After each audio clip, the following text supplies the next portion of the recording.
भगवान के पास गए। भगवान ने कहा जाओ देवताओं से संधि करो। कैसे संधि करो? बोले अहि मूसकवत संधेया। अहि माने होता है सांप, अब मूसक माने होता है चूहा।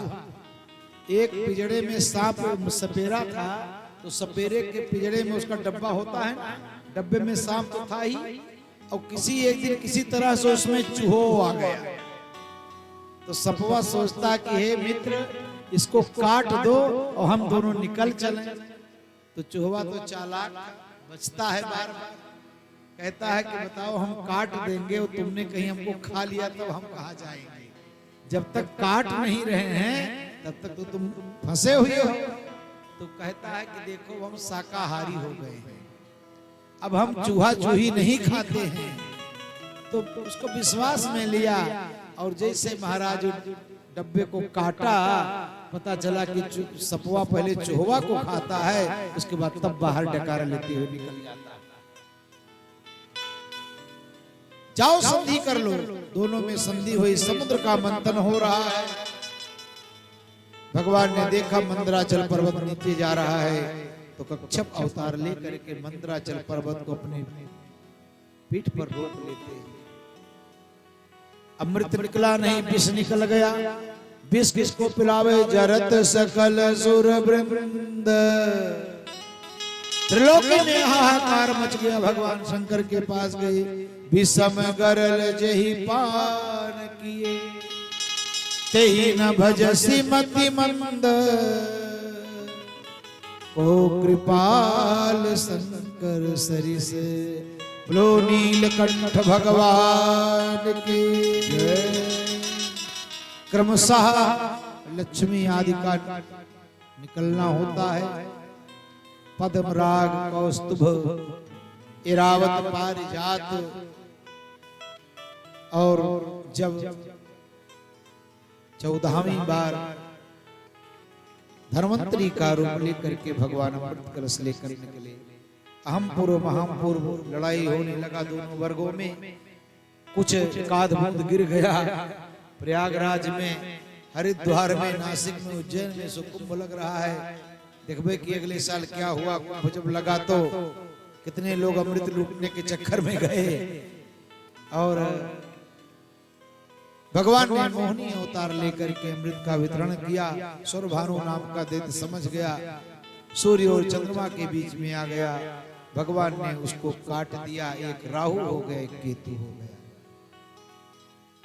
भगवान एक बार पुनः गुरु का अपमान करते हैं, तो भगवान 52 अवतार लेकर के बलि महाराज का सारा धन ले लेते हैं। गुरुदेव जरा विस्तार से सुनाइए। बोले जब देवता लोग गुरु का अपमान कर देते हैं तो गुरु का श्राप लगा, फिर श्रीहीन हो गए। बोले जब तक इनका राज नहीं मिलेगा। इधर देवासुर संग्राम हुआ, बलि महाराज धराशायी हुए। शुक्राचार्य जी ने उनके शरीर को रखा, मृत संजीवनी विद्या से उनको जीवित कर दिया, और लगे महाराज अनुष्ठान कराने। इधर श्राप लगा, आक्रमण कर दिया, स्वर्गलोक पर कब्जा कर दिया। नर्मदा नदी के किनारे 100वां अश्वमेघ यज्ञ कर रहे हैं। चूंकि शुक्राचार्य जी ने सोचा कि अपने चेला को हम परमानेंट इंद्र बनाएं। बोले परमानेंट इंद्र बनने के लिए क्या होना पड़ेगा? बोले 100 यज्ञ करने पड़ेंगे, क्योंकि इंद्र का एक नाम शतक क्रतु है। क्योंकि 100 यज्ञ जो करता हो इंद्र बनता है। 100वां यज्ञ चल रहा है। माता अदिति बहुत दुखी हैं, कश्यप जी के पास गई। पयो व्रत नाम का एक व्रत होता, दूध पी करके फाल्गुन के महीने में किया जाता है, 12 दिन का होता है। उस व्रत का निरूपण किया, उस व्रत को किया, और उस व्रत को करने के बाद 52 भगवान का जन्म होता है। बोलो 52 भगवान की जय। 52 भगवान का जन्म हुआ, एक गुरुभी संस्कार हुआ। गुरुदेव को दक्षिणा देने की बात आई। गुरुदेव से कहा क्या चाहिए? 52 अंगुल के तो है है। तो भगवान से गुरुदेव भगवान ने कहा कि हमें त्रिलोकी का राज चाहिए। बोले कहाँ मिलेगा? बोले बलि महाराज के पास। नर्मदा जी के किनारे बलि महाराज गए, और बलि महाराज हवन यज्ञ कर रहे हैं, देखा कि ब्राह्मण का बालक आ रहा है। स्वागतम ते नमस्तुभ्यम प्रियम किम ब्रह्मण किम करवामि ते ब्रह्मर्षीणा तपः तेजा साक्षात् मन्ये त्वारे बपुर्धर। साक्षात तपस्या के स्वरूप क्या चाहिए? विवाह करा दूं? बोले नहीं, हमको देना चाहते हो तो 3 पग भूमि हमको। अब वो कुछ भी कहें, ये 3 पग भूमि पर अटक जा रहे हैं। शुक्राचार्य जी ने ध्यान दे करके देखा, अरे तो धोखेबाज आ गया है, सतर्क हो जाओ। बलि महाराज ने कहा, महाराज विश्व में मैं ही एक ऐसा आदमी हूं जो मैं कह सकता हूं कि लोग दाता एक राम भिखारी सारी दुनिया, लेकिन मैं कहता हूं दाता जो राम है वो अभी मेरे सामने मांगने के लिए आए। 3 पग भूमि भगवान बार बार 3 पग भूमि पर अड़ जाते हैं। संकल्प लिया और जब पहला चरण नाप रहे हैं ना, तो पहले चरण में अतल वितल सुतल तलातल महातल पाताल रसातल 7 लोग नीचे का नाप लिया। दूसरे पैर से स्वाभु आभु महाजना तपासत 7 लोग ऊपर के नाप लिए। ब्रह्मा जी ने चरणों को धुला और कमंडलों में रख लिया। कालांतर में गंगा जी हो गए। और तीसरा पैर में कहां रखूं, तीसरा चरण कहां नाप?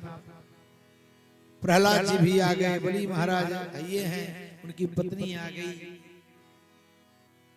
बलि महाराज ने कहा, गुरुदेव प्रभु एक बात आप बताओ कि धन बड़ा होता है कि धन को कमाने वाला? बोले धन को कमाने वाला बड़ा होता, धनी बड़ा होता है। तो मेरे शरीर को नाप लो। तीसरा पग नाप लिया और दे दिया। कहा? सुतल लोक का राजा बना दिया। इंद्र इसकी बात तुम बनोगे, आशीर्वाद दिया और स्वयं द्वारपाल बनकर के श्री बलि महाराज के दरबार बनकर के खड़े हैं भगवान। बोलो बावन भगवान की जय। भगवान ने वेदों की रक्षा करने के लिए मत्स्य अवतार धारण करते हैं। अब हम लोग सूर्यवंश और चंद्रवंश की कथा को सुनेंगे, जिनमें राम और कृष्ण का प्रादुर्भाव होता है। बड़े बड़े प्रतापी राजा हुए। श्रूयता मानव वंशः प्राचुर्येण परन्तपः न शक्यते विस्तरतो वक्तुं वर्षशतैरपि।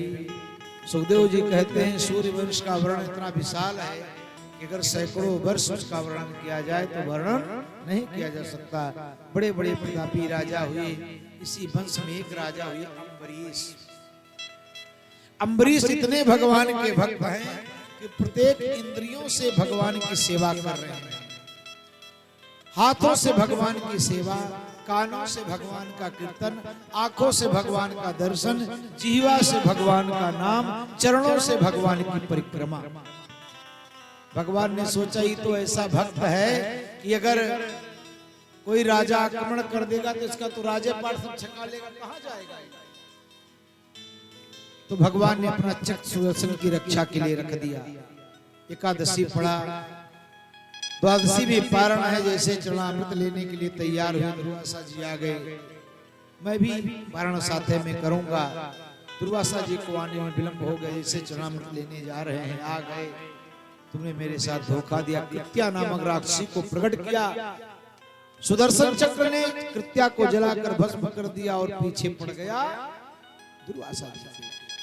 भाग रहे हैं दुर्वासा जी, हर जगह गए, लेकिन कोई बैठने के लिए जगह नहीं दिया। अंत में भगवान के पास गए। भगवान ने कहा, ना मेरे भक्त के पास जाओ। अम्बरीश जी के पास जाते हैं और अम्बरीश जी चक्र सुदर्शन को शांत करते हैं। तो भगवान भक्त का मान बढ़ाने के लिए ऐसी लीला करते हैं। इसी वंश में एक राजा हुए मानधाता। मानधाता के वंश में ही हरिश्चंद्र हुए। हरिश्चंद्र के वंश में ही एक राजा हुए जिनका नाम सगर है। सगर महाराज की 2 रानियां। एक रानी से महाराज 60,000 पुत्र हुए। एक रानी से एक पुत्र हुआ असमंजस। 60,000 पुत्र, अश्वमेघ का घोड़ा के पीछे पीछे जा रहे हैं। इंद्र ने चुरा करके कपिल भगवान के आश्रम में बांध दिया। कपिल भगवान के पास पहुंचे, कहा यही बाबा चुरा कर लाया है। दाढ़ी वाढ़ी पकड़ लिया, आंखों को खोला और 60,000 जल करके स्वाहा हो गए, भस्म हो गए। और जब भस्म हो गए, असमंजस के पुत्र अंशुमान जाकर के घोड़े को लाते हैं, यज्ञ को संपन्न कराते हैं। प्रार्थना किया कपिल भगवान से कि मेरे पूर्वजों का उद्धार कैसे होगा। बोले गंगा जी अगर कृपा करा तो तुम्हारे पूर्वजों का उद्धार हो जाएगा। अच्छा, गंगा जी की बड़ी महिमा है। गंगो जी जिसके भाग्य में होता वही जा पाता है, सब नहीं जा पाते, सब नहीं जा पाते। गंगा जी महारानी कैसे आएंगे? अंशुमान ने तपस्या किया, अंशुमान के पुत्र दिलीप ने तपस्या किया, लेकिन दिलीप के पुत्र भगीरथ ने जो तपस्या करी, अंशुमान जब चौथा पन हुआ तब तपस्या करना प्रारंभ किए, दिलीप तपस्या करना तब प्रारंभ किए चौथे पन में जाकर के। लेकिन भगीरथ महाराज ने कहा न, मैं पूर्वजों ऐसा गलती नहीं करूंगा। और जैसे ही जन्म हुआ, थोड़ा बड़े हुए, सारा समाचार मिला कि तपस्या करने चल पड़े। महाराज भगीरथ की तपस्या से बड़ा गंगा प्रसन्न हो गई। माता गंगा जब प्रसन्न हुई तो मेरे भेद को धारण कौन करेगा? भगवान शंकर की आराधना करते हैं और भगवान शंकर जटाओं को खोल करके बैठ जाते हैं। बोलो शंकर भगवान की जय। गंगा जी वहां से नीचे उतरते हैं, भगवान शंकर ने जटाओं को कस करके बांध लिया। अब गंगा जी उसी में बह रही हैं, निकलने का रास्ता नहीं दे रहे हैं भगवान भोलेनाथ।